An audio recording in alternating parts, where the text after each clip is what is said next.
Hi, everyone. We're here today with Commerce Secretary Pryor, Dr. Nicole Alexander Scott, and Director Smiley. The governor had to hop onto a White House call, so you have the three of these cabinet members today, and we will take your follow-up questions. The conference is now in talk mode. For the Director, the governor had mentioned that all hospitals have submitted their plans on how to resume elective surgery safely. Are you able to elaborate when that may happen in which phase of reopening the economy, and are you able to share any of the new guidelines? So we will be reviewing plans that we receive and then continuing to work as a team on what approach will be taken. So there will be more to come that will be shared through the course of the week. Thank you. Welcome. Other questions? Go on. Go ahead. No, this is Jen Bogdan, so go ahead, whatever the next reporter. Oh, sorry. I thought it was someone else asking. I'm having trouble squaring two of the things in the phases. So phase one says you can see friends and family, but the governor says the quarantining around crossing the border would still be in place. Obviously, a lot of Rhode Islanders, their immediate family could be over the border in Massachusetts, maybe one town away. So would they still be able to go see their family once that phase one starts, or would that require a 14-day quarantine? Yeah, this is Stephen Pryor. We are still assessing the possibilities as pertains to our border policies. So that remains an open question, and we will have more to say on that on the days and weeks going forward. Okay, thanks. Governor, can you clarify, please, when the casinos would be allowed to reopen and whether they will be allowed to reopen with a smoking section? This is Stephen Pryor. The question of whether to reopen casinos is being considered in the context of other large-scale venues. There are multiple considerations as pertain to our casinos in particular. We're looking very closely at the casino question, and we will have more to say soon. Along the lines of businesses reopening, restaurants and some retail, looks like there were references to some restaurants and some retail businesses opening at different times and under pilots. Who is deciding among those restaurants and businesses which ones are able to reopen during which phases and which ones must stay closed? This is Stephen Pryor. First, I would point out that there are some anticipated expansions of offerings and services that will occur across the board for restaurants and retail shops. For example, retail locations in phase one will be allowed to undertake in-store pickup of pre-orders. Restaurants with outdoor seating may, under certain circumstances, be permitted to open up such outdoor seating. So those are possibilities that, under the right circumstances, as we enter and proceed through phase one, will be available on a statewide basis. As pertains to pilots, the procedures through which businesses be able to volunteer for pilots are being developed. We're considering input from industry associations, from municipalities, and from other stakeholders in developing those pilot policies. Got it. And if I can just follow up with child care, it sounded like a similar situation for child care where some are going to be allowed to reopen and then others. Who decides who gets to reopen at what time? There is a team working specifically on child care opportunities. There are intricate conversations occurring with child care centers about what might be possible. In the near term, there may be some slots available in existing facilities that are open for first responders. and there may be possibilities for opening child care centers and services within employer settings. Even in those cases, work continues, so those slots and opportunities are not yet open, and we'll have more to say about those possibilities as well as others in the near future. Secretary Pryor, I'm wondering if there's any indicators that maybe this is actually a better question for Director Alexander Scott, that an outdoor event, a large gathering of people outdoors, maybe such as a protest that happened outdoors this past weekend, or outdoor restaurant settings, are there significant expectations that there's a lower risk for an outdoor setting than an indoor setting? And is that something that will factor as you move into phase 2 and 3? It is something that we factor in. We're continuing to learn more about transmission of the virus.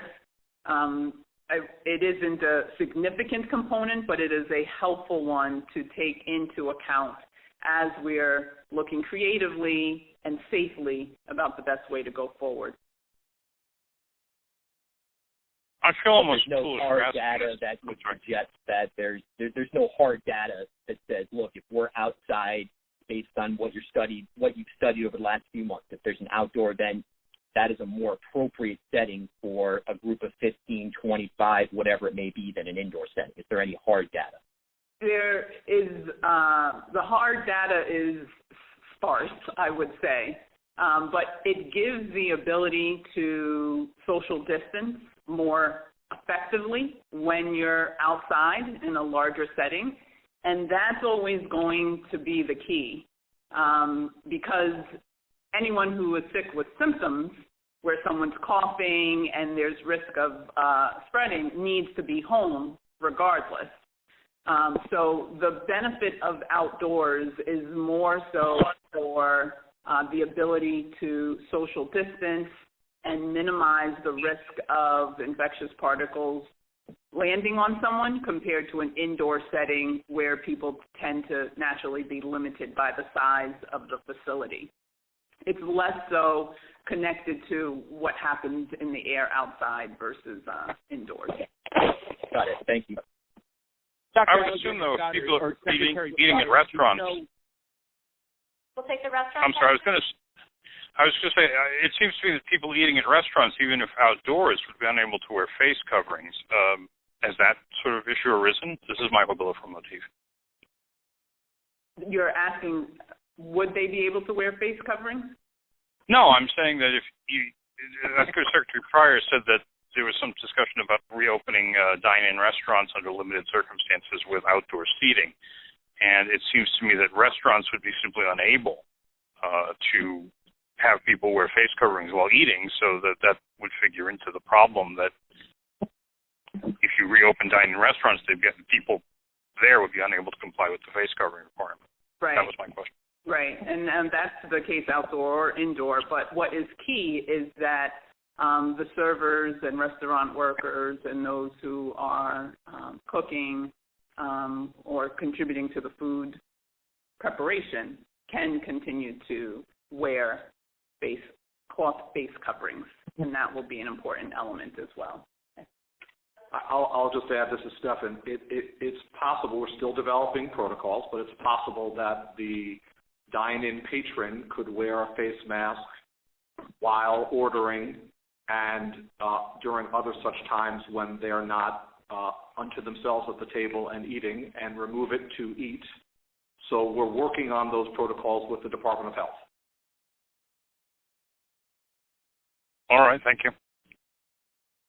This is for Dr. Alexander Scott. Doctor, at the end of last week, we saw some large clusters of positive cases at food manufacturers, particularly Taylor Farms in North Kingstown and Danielle Inc. in Burrillville. Have any of those numbers changed, and have we seen any other large groupings of cases emerge with food manufacturers?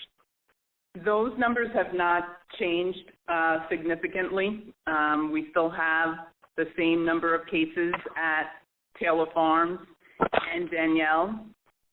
We are continuing, though, to work aggressively with the employers there, make sure that they have the measures in place that are needed to prevent transmission, with requiring symptom screening of employees and ensuring some form of cloth face covering is being used while working, and certainly access to hand sanitizer. Those measures work, and so thankfully we have not seen any resurgence of high numbers of cases occurring.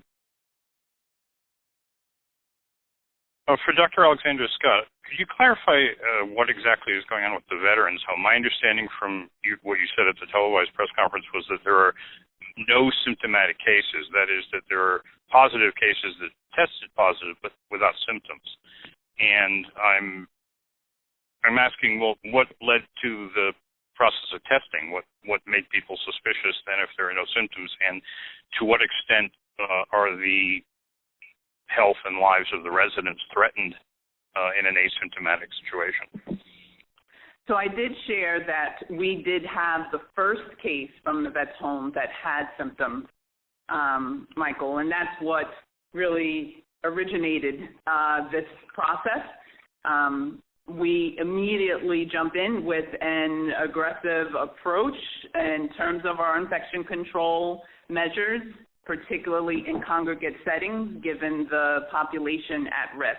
And so because of that initial case, we have a process in place for testing all of the residents and all of the staff to help identify who may be positive even though they do not have symptoms. So that's why the majority of the cases that I shared are among asymptomatic people, but the initial case did have symptoms. So no one from the Veterans Home is hospitalized? Outside of the initial case, correct. The initial case is hospitalized, but all right, thank you. I apologize for my confusion. No problem. I have a question. When are the gyms and yoga studios going to be able to open, or will that be like phase 2?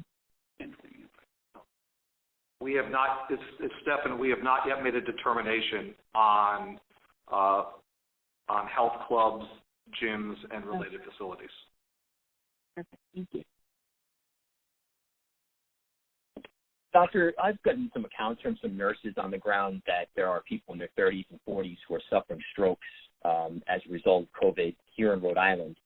Are you factoring in, obviously you are, but can you sort of explain how severe injury, severe reaction to COVID plays into the decision to move from phase 1 or move back to phase 1 if we've gotten to phase 2? In other words, not just deaths and total number of confirmed cases.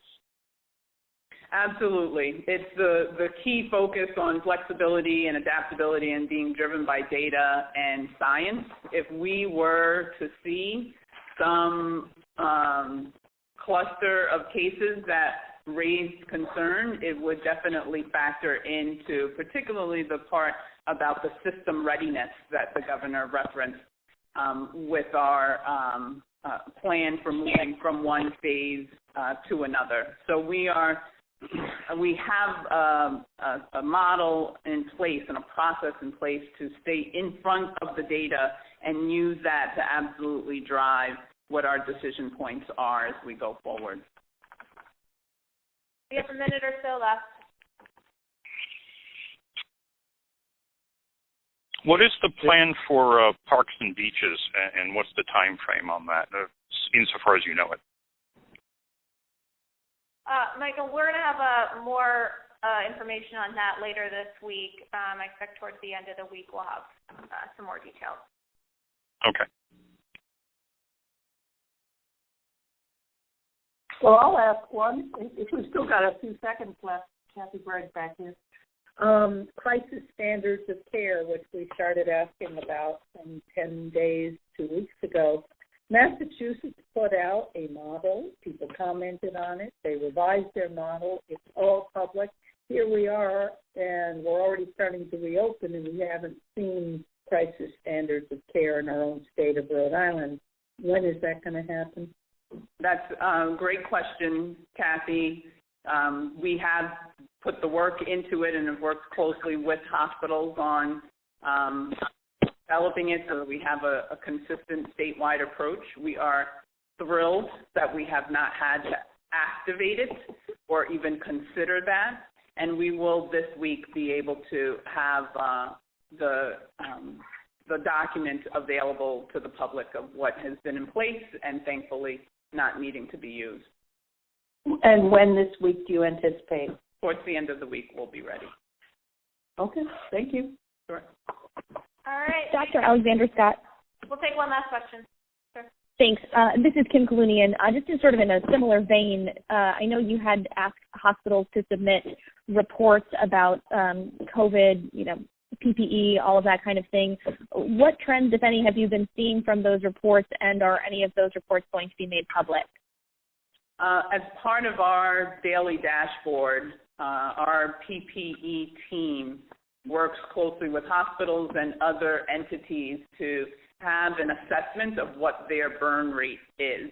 It directly informs what we're able to do, such as last week's announcement that we have enough surgical masks so that healthcare workers in hospital facilities can now conserve and use the masks once per day, as opposed to getting the mask to last for 3 days.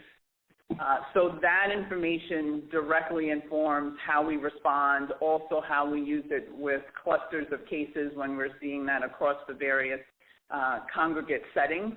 Hospitals are working hard to maintain a supply. It probably varies between the number of days it lasts for, but no one has completely run out. Our focus is helping to make it so that folks have enough so they don't have to be as aggressive with the conservation approaches while encouraging everyone to still continue them. So last week's announcement is an example of what we have wanted to do, knowing that healthcare workers are our heroes on the front lines of this response. And do you think those reports will be made public at any point?